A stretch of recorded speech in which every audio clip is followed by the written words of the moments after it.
Hello everyone, today we'll be learning about the World Heritage Site, the Convict Trail at Devines Hill. First we will start with our acknowledgement of country. As a class we acknowledge the original custodians of this land, the Darug people.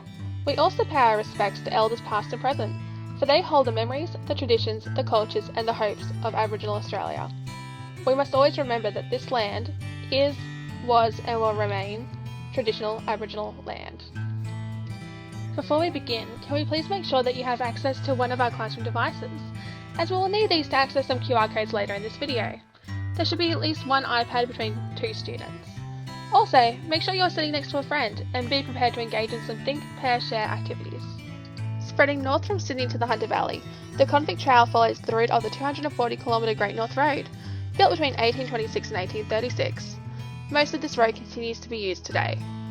The Devines Hill section of the Great North Road was constructed by the labour of convicts between 1829 and 1832, making this site almost 200 years old. It was originally intended as a road to link Sydney to the Hunter region.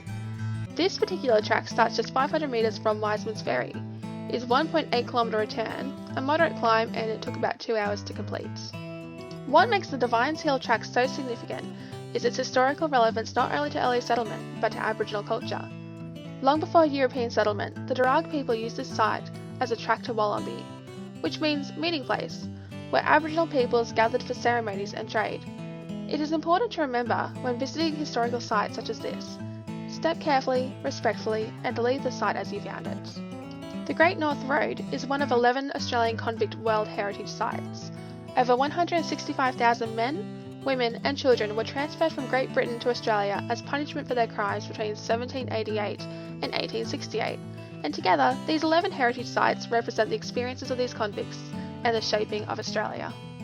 Unfortunately, before it was finished, use of the Great North Road fell into a decline.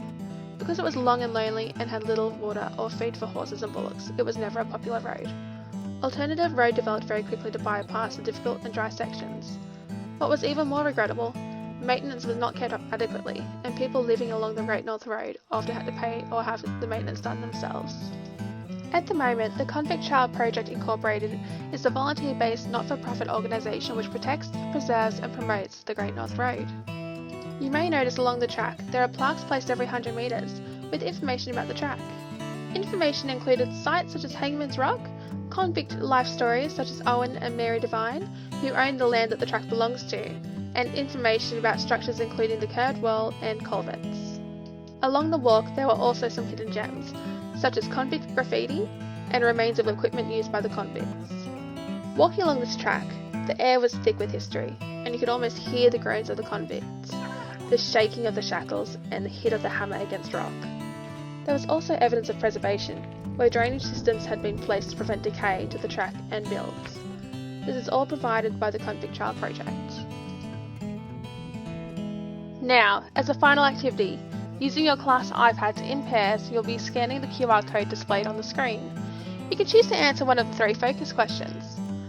Firstly, why is it important we preserve the Devon Hill track? Whose responsibility is it to preserve it? What can we do to contribute to preservation?